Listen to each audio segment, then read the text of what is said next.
Hello again and welcome to We Built It. I thought it'd be worth today talking a little bit about some of the equipment that we're going to use or we've been using. So before the rain comes, and it is due to rain today, Friday, I thought it'd be worth just walking a little bit around the machine so you get an idea as to what it is, what it can do. I'm sure there will be many comments as to the reliability of them and where they're sourced and how they're manufactured, but I think what it's important to recognize is the purpose that it serves. For us, we needed something that allowed us to build a house. It needed to be able to do the footings, it needed to be able to go and dig the septic tank, additional work on the block, driveway, culverts, and light work that didn't require heavy machine, but also didn't justify the expense of a Kubota or a Bobcat or a JCB, as I've said before. The investment in this, so this machine here was $15,000. Now for $15,000 you've got a diesel powered, as I've said, piece of equipment. It came with a multitude of attachments, different size buckets. You get a 600mm mud bucket, a 400mm mud bucket. You've got a trenching bucket, you get an auger, which is hydraulic powered off the ancillary off the boom. You get a rake, and you get basically a single claw. You're getting a lot of tools which for a professional day in day out person using would be frustrating, probably because the reliability, the build isn't what they need. But for us it is ideal. The number of hours that I'm planning on using this machine, this equipment should last the journey, and so far we're 105 hours of machine time so far used, and it has done the footings. It has dug the septic tank, the sand filter, and these were big excavations. You know, the sand filter was 5 meters long, 3 meters wide, two and a bit meters deep, with 26 odd tons of sand in it. And this little machine managed to dig that. Now, it's not the fastest, the bucket's not the biggest, but it's done the job. And therefore, so far, this is absolutely returning the investment, and it's doing really, really well. And I really can't say anything other than good things about this machine. I've been really pleased with the performance of it so far. So what I'll do now is that I'll change cameras and we'll have a wander around and talk about the machine itself. Okay, so let's actually have a look at what this machine's all about. You know, I haven't even taken the plastic seat cover off yet. I've left that on there, probably make it last a little bit longer. What it is, it's a Rhinoceros, or it's a Chinese branded device. It's got a 3-cylinder Yamna diesel engine. It powers all of the hydraulics for the machine itself. I'll just do a walk around and we'll talk about the machine in a little bit of detail. I've been really pleased with this machine so far. It has been reliable. It has done everything that I needed it to do. It's been able to dig the holes I needed to dig. It's been able to move the soil I need to move. Now, I've had a couple of minor issues with it, and I can talk about those as we go. In fact, there's one of them right here. So just recently I broke a tooth because the tooth that broke, the quality of the casting was poor, and it fractured across this bolt line here, where this is one of the original ones, and this one is actually much better built. There isn't any weakness in that casting. This one previously it was not a good piece of equipment. It was going to fail. The other bit that's failed on me is on the quick hitch. So if I come down here, on the quick hitch there is a bolt which runs through. Let's see, it runs through in here, and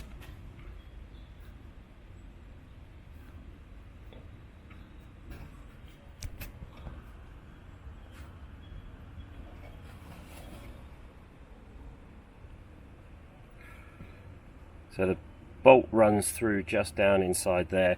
That bolt's sheared, and it's a strange size. It's like an M14, 160mm long, and that proved a challenge to go and source without actually having to order it online. You can't go to your Bunnings and buy it there. And I went to a couple of bolt shops and they just looked at me and said, "You want an M14?" Which surprised me. I would have thought that would have been easily available. So let's talk about some of the elements of it. It's got a 10-litre diesel tank, which is easily filled. It's underneath this cover here. It's very, very straightforward. Just literally undo the bolt, take that back, and away you go. The construction's pretty good. I'm actually really quite pleased with it. The casing and the way it's constructed has been absolutely fit for purpose. This machine's now 2 and a bit years old, and you know, as you can see, it's holding up really well. What I seem to have is a number of parts which are sourced from, like the Yamnar, the hydraulics, the hydraulic pump is American. The hydraulics themselves seem to be really well, it works beautifully. The criticism for this machine, speed. Now, when this thing is running and you want to move forward, plan ahead, because it's not fast. It is sensationally slow. You can actually walk very slowly and beat it when it's charging along at full power. Now, you do have the option to put in external devices, so you can have an auxiliary pump here which allows you to run the auger, or if you've got a tilt bucket you can put that on there and you can run it. You get external lights which actually work really well. They're really quite bright, and I've been able to use that at night, and it's been very good. Other than that, it's got the simple controls that you're familiar with. It's got the controls for swinging the boom around. It doesn't have the newer ones do, but this one doesn't. It doesn't have a pivot point here, so you can't swing the boom independent to the stand, which is a drawback. I'll admit that. You need to have placement of the machine to be able to do this, which is difficult when you're in confined spaces. You want to be able to pivot the boom sideways. You can't do that. The bucket on the front, the little dozer bucket, works really very well. I've been quite impressed, just what a 1 ton machine can actually push, and it's been very good at doing some basic grading and allowing me to move boulders around. So we get some very large boulders on this block. Track adjustment is easy. There's a adjuster in here which allows you to move this front wheel to backwards and forwards for taking up the tension on the track. I have thrown the track twice now, because I'm being sloppy in the mud and stuff like that. It's easy when the track is thrown outwards. It was much more difficult when the track had been thrown inwards, and I actually had to go away and remove this rear drive wheel to be able to get the track out. So the track itself it's a rubber track, but it's impregnated with a steel belt system in there, which maintains obviously the strength in the track itself. It's not just pure rubber, and that caused me some disappointment in trying to get that to work. The hydraulics are installed on this side of the vehicle, and that's the hydraulic tank there, which this, again, I've not had to top up the hydraulics on this machine since the day I bought it. It's been working really very well. It hasn't leaked any hydraulics anywhere, and it's been quite thorough. Making it work is straightforward. I'll just give you a quick demonstration of actually starting this beast. So obviously you've got to warm the glow plug up. So you get a basic control head here, which gives you engine temperature, and it also gives you hours run. Then there's some basic warning lights there as well if the battery's having issues, or whether you've got your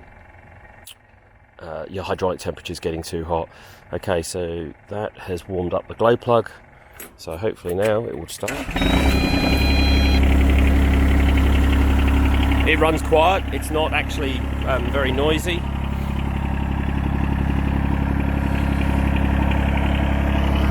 And I'll just stand to one side. I'll just bring the revs up a little bit, and I'll show you the speed of it even though I'm outside of the machine. Okay, that's it in full forward motion. And you can see my feet, it doesn't go very fast.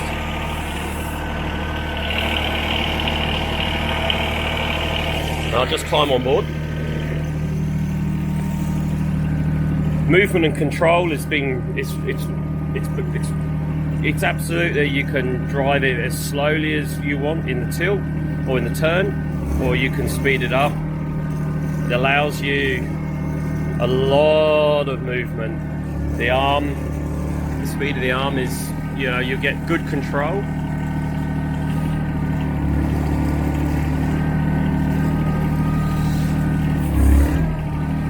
You can see the bucket extending. You've got good extension. You know, the hydraulics work at a good speed. The pump's got enough capacity to do what you need it to do.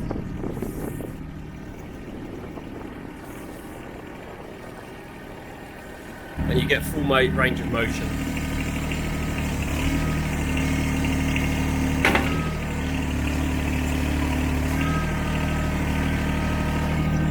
And I'm holding the camera, so it's difficult to use the machine controls at the same time.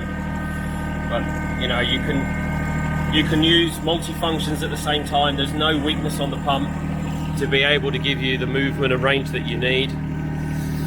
What I'll do I'll put a diagram in the video itself of some of the extensions that it can do. How deep can it dig? How far can it move? What's the smallest distance that you can retract the machine in to actually have movement?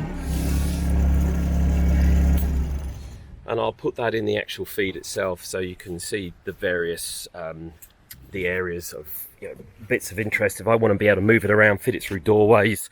It doesn't have retracted or retractable tracks, so it's a fixed displacement in the width, but you can get an idea of how deep the blade will go down into the ground. You'll get an idea of how far out that this will reach, how high you can reach, how deep you can go, what the radius of the dig is. Right now it's in its most retracted position, so you'll be able to work out, you know, from the front of the machine here to the back of the machine here, exactly what sort of space you're going to need to fill and occupy that. But this is it, and as I say, I think it's been really very good. And for the $15,000 it cost at the time, and the attachments and the controls that we get, I've been very, very impressed. All right, more to follow. Cheers.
So as I was saying, I thought it'd be worthwhile just showing you some of the attachments that you get. Again, this all came as a single price. So you get a little 400mm mud bucket. You've got a 350 or 300mm digging bucket. Well, someone will correct me as to what the proper term is. There's a 600mm, hang on, back up a little bit. There's a 600mm mud bucket. You've got something picking up your logs and your bit of wood. Actually, this has been remarkably powerful. I've been very impressed with how well that's worked. The claw, which gets rid of your tree roots and any of those stubborn things you need to remove out of the way. And then you've got the rake. Now this is not the most robust, I got to say. As you can see, it doesn't take much to actually bend it, and I think what I'm going to do is probably weld some some stiffeners onto there to actually go and improve that. Normally what I do is just whack it to a rock and I can get that straight again without having to get off of the machine. You also get a little auger as well, which is hydraulic powered, as I said, and obviously then there's the trenching bucket, which is on the machine at the moment. But again, I think this was, you know, for the amount of time that we're going to use it and what we need to do with it, it has been a very worthwhile investment. So there you have it. That's just a little overview of our excavator. Once again, very, very happy with it so far. It has been reliable, it has worked, and it's been able to do all the jobs that I've set challenges for it. And it's done better than I anticipated in many, especially lifting boulders. Pulling the boulders and being able to lift it with that arm has really impressed me with the agility of the machine. Hope you found this useful, and comment below. Thanks very much. Have a good day.